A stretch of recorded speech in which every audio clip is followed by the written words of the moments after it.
Hey YouTube humans, welcome back to my channel. For those of you that don't know me, my name is Amy and I make all sorts of videos semi-regularly. So if you've seen me before or you think you're gonna like this video, why not think about hitting the subscribe button down below, give this video a thumbs up so more people can find it, and don't forget to hit the notification bell so you guys don't miss any of my future uploads. In today's video, I am going to be talking to you about foundation, specifically my top 5 drugstore foundations.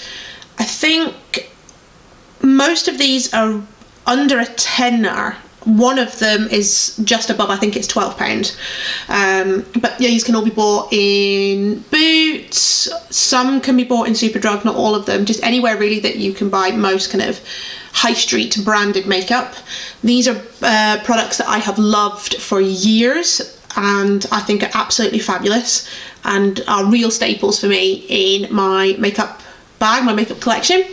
For those of you that don't know, I have oily skin, so most of these are kind of matte, long wearing foundations. So if that's not your bag, click off this video. There's loads of other places that you can go and get foundation reviews that aren't from me. I will be doing foundation review videos of all of these products at some point within the coming weeks, so look out for that. But let's just dive straight into it. I'll talk about the newest one to my collection first. This is the La Roche-Posay Effaclar BB Blur Instant Oil Absorbing Coverage Cream Mousse in the Fair to Light shade. Now, that is a complete lie.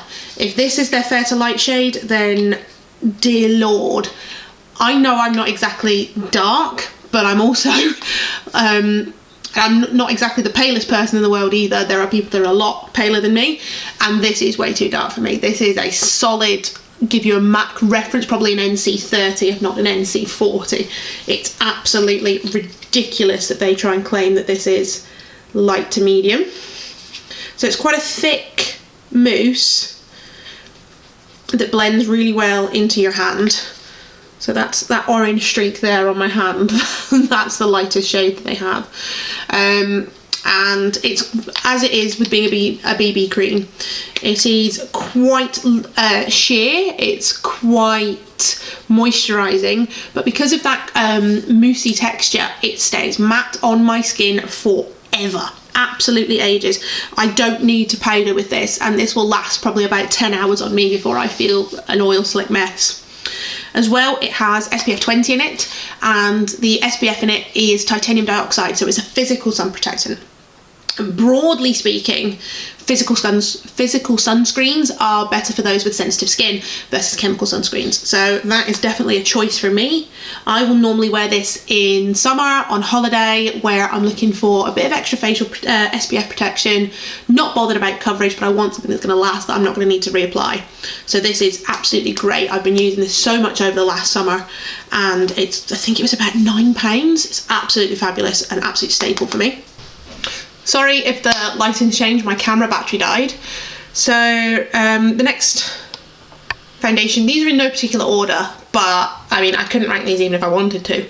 The next one is the ever so famous, the ever so popular Revlon Colour Stay makeup. I have mine in the shade 110 Ivory. This also has an SPF 20 in it, and I found that really good for like incidental sun exposure,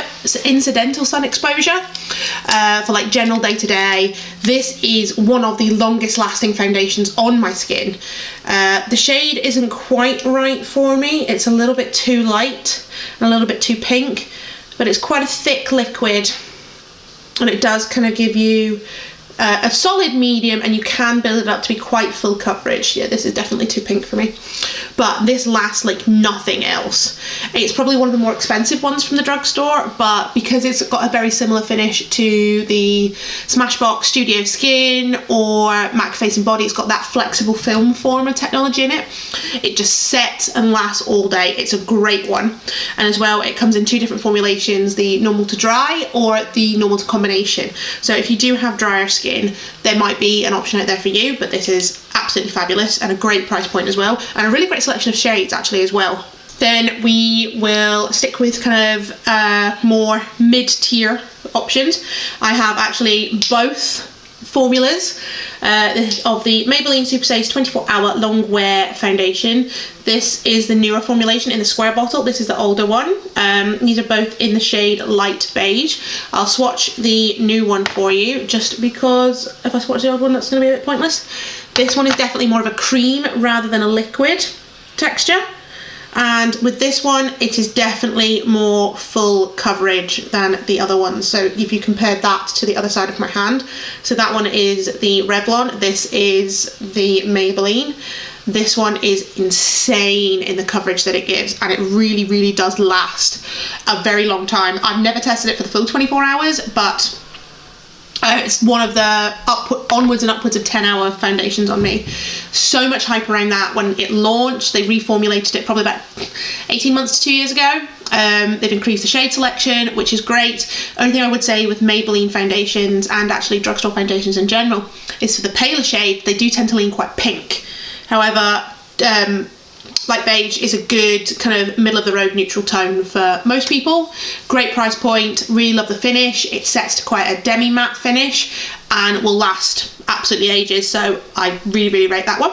Then we have probably the most expensive foundation in here. This is the number 7 Stay Perfect foundation. This has an SPF 15 in it, and I have mine in the shade Calico. So this one is probably a medium coverage. It's quite a thin, fluidy texture, but it's definitely the best colour match for my skin. It's definitely got more of that yellow olivey base, which works quite well with my skin versus kind of the pinker ones that you can see there. You've probably got a minute or two to play with this one, and then it sets bulletproof and lasts for at least a full workday on me, which I don't get out of a lot of foundations. It's definitely up there. I think it's like 12 or 14 pounds, but I really, really, really rate the formula of it. It's quite lightweight on the skin, almost feels like you're not wearing anything.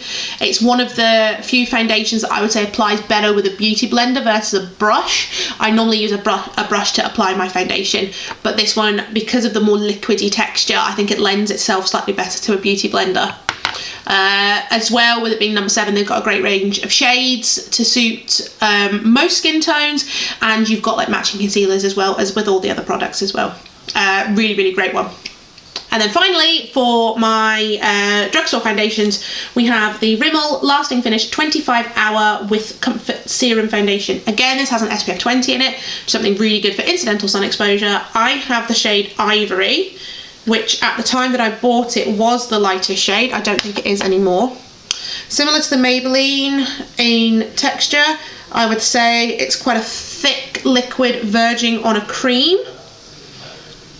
And this is also one of the better colour matches for me. However, if I'm wearing fake tan, Calico is probably a better shade for me, but it's definitely more yellow than the pinker ones that you can see on my hands just there.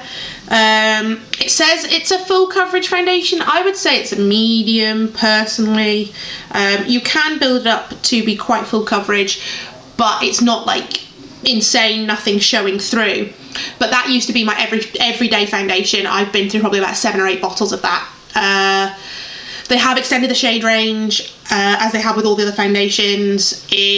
However, again, with most drugstore foundations, the lighter shades do tend to lean quite pink. And if you want to get a neutral or yellow toned one, you do have to go relatively dark to get one.